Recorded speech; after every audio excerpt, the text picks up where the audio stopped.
Hello and welcome to this really special year-end edition of Gadget Guru.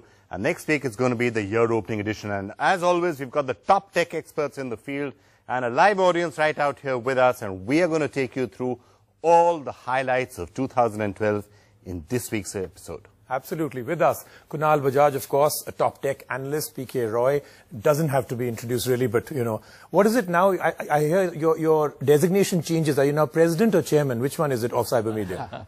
I'm just editorial advisor on a sabbatical, and I'm building things like green homes and things like that. Okay. So chairman and president plus all of this. Okay. And of course, Nishant Padiyar, from Mumbai joining us, of course, editor of Stuff magazine, and of course, a lot of other things also. Are you also green homing right now?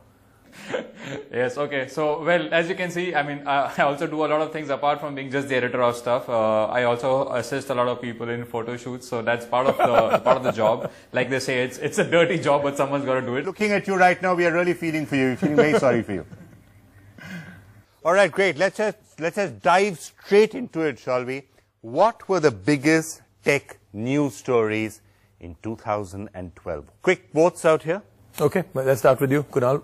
What do you think? The tech story of the year?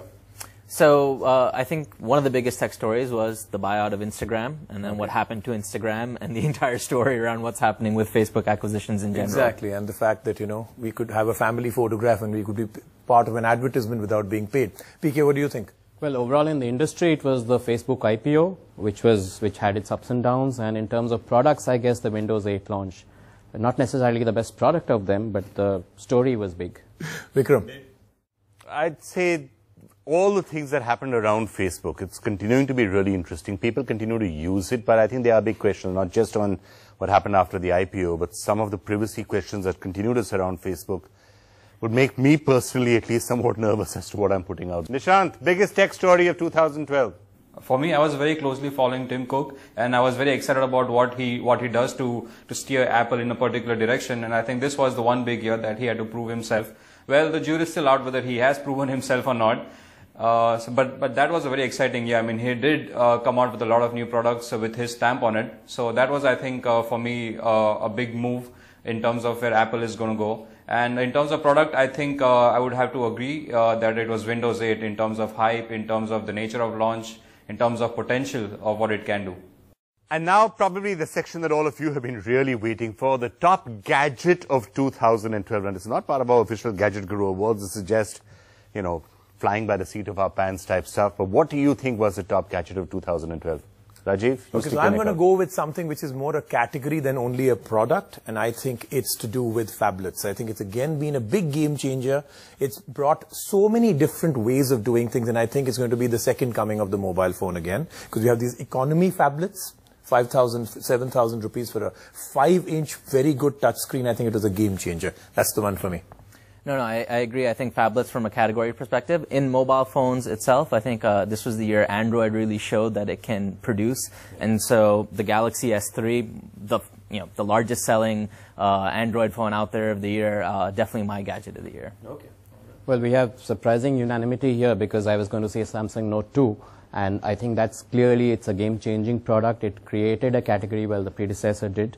That was one. And I think in terms of a very significant product, the Akash 2, which, commercially is the UV Slate. This product works, unlike the Akash 1, which did not work, which is a significant difference. But we have to come back to the fact that we need to see this in the hands of students. Then the revolution will be completed. Right now, it's got so much of noise around it that it's an interesting product for sure. But will it be able to complete the quest that it was made for? That's, I think, the big story of 2013, I think.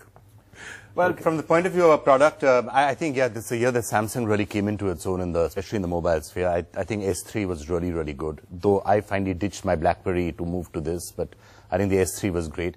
And I think in general in categories, I think some of the new form factors that we were seeing, especially tablets that morph into ultrabooks, that entire category I think is really interesting. That, if you ask me, is a form factor that is eventually really going to catch on across the world. So I think that would be my vote. Okay. Nishant, best gadget of 2012.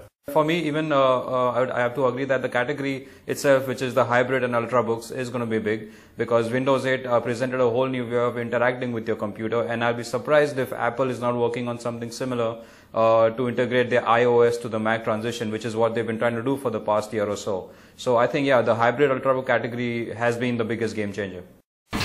India's #1 news app just got even better. Download NDTV's new app. Fully optimized for Retina display. Full screen view. Faster response time. And Sudoku. NDTV's new iPad app. Download now.